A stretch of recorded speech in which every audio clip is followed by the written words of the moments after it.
नमस्कार दोस्तों, आज की खबरें सिर्फ खबरें नहीं, आज का पूरा माहौल बदल देने वाली बड़ी अपडेट्स हैं। राजनीति से लेकर जनता तक सब कुछ आज एक ही वीडियो में, और यकीन मानिए पहली ही हेडलाइन आपको चौंका देगी। तो चलिए शुरू करते हैं आज की सबसे बड़ी खबरें। बंगाल में वोटर लिस्ट की सफाई।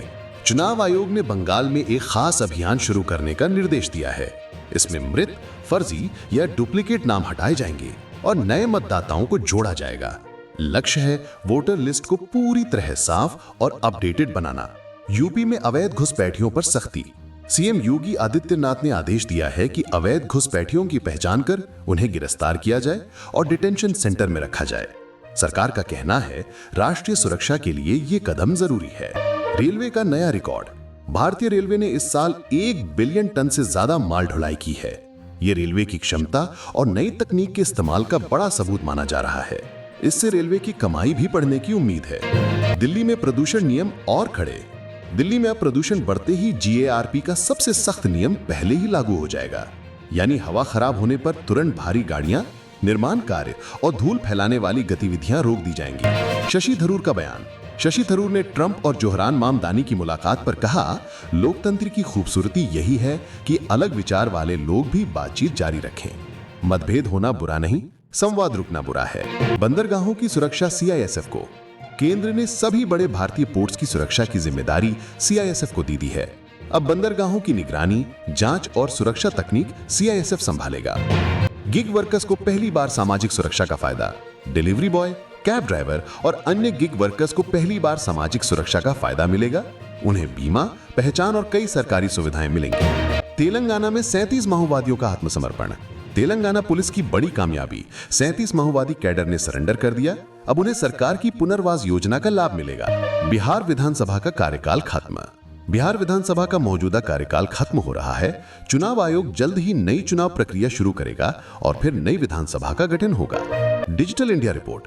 नई रिपोर्ट में पता चला है कि ग्रामीण महिलाओं, एससी, एसटी और पिछड़े वर्गों के पास डिजिटल स्किल्स की कमी है। विशेषज्ञों ने कहा, डिजिटल इंडिया सफल तभी होगा जब इन क्षेत्रों में तकनीकी शिक्षा बढ़ेगी। एमपी महाराष्ट्र में अवैध हथियार फैक्ट्री का भंडाफोड़। एमपी और महाराष्ट्र पुलिस ने जंगलों में चल रही एक अवैध हथियार फैक्ट्री पकड़ ली। 10 लोग गिरफ्तार हुए और बड़ी मात्रा में हथियार बरामद हुए। एनसीआर में जहरीली धुंध।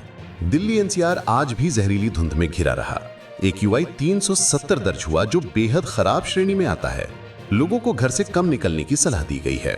फरीदाबाद में इमारत गिरी। फरीदाबाद के सीकरी इलाके में 3 मंजिला इमारत गिर गई। गनीमत रही कि कोई घायल नहीं हुआ, लेकिन निर्माण सुरक्षा पर सवाल उठ गए हैं। भारत दक्षिण अफ्रीका टेस्ट मैच। गुवाहाटी में भारत और दक्षिण अफ्रीका का दूसरा टेस्ट मैच शुरू हो गया है। सीरीज का रुख तय करने के लिए यह मैच बेहद अहम माना जा रहा है। ट्रेन सेवाएं बाधित। भीषण आग। द्रविड़ा इलाके में लगी आग के कारण कई ट्रेन सेवाएं रोक दी गईं।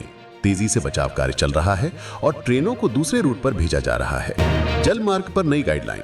इनलैंड वाटरवेज अथॉरिटी ने छात्रों और परीक्षार्थियों के लिए जल मार्ग, राष्ट्रीय जल मार्ग नेटवर्क और लॉजिस्टिक्स पर नई जानकारी जारी की है। आईसीडीएस योजना के 50 साल पूरे हो गए। आईसीडीएस योजना ने पोषण, आंगनवाड़ी व्यवस्था और मातृ शिशु स्वास्थ्य में बड़ी भूमिका निभाई है। Labour code update. सरकार ने श्रम सुधारों पर नया कंटेंट जारी किया है। इसमें 4 लेबर कोड शामिल हैं जो कामगारों की सुरक्षा और उद्योगों के नियम आसान बनाने पर जोर देते हैं। हैदराबाद में तैयारी। हैदराबाद में होने वाले कृषि, जलवायु और ग्रामीण टेक्नोलॉजी पर नए समाधान खोजने की तैयारी चल रही है। दिल्ली में 84 करोड़ का चालान। दिल्ली ट्रैफिक पुलिस ने प्रदूषण नियम तोड़ने वालों पर 84 करोड़ से ज्यादा का चालान काटा है। इसमें सबसे ज्यादा मामले भारी वाहनों और निर्माण साइटों के रहे। इंटरनेशनल हथियार तस्करी का खुलासा। एक बड़े गिरोह का पर्दाफाश हुआ।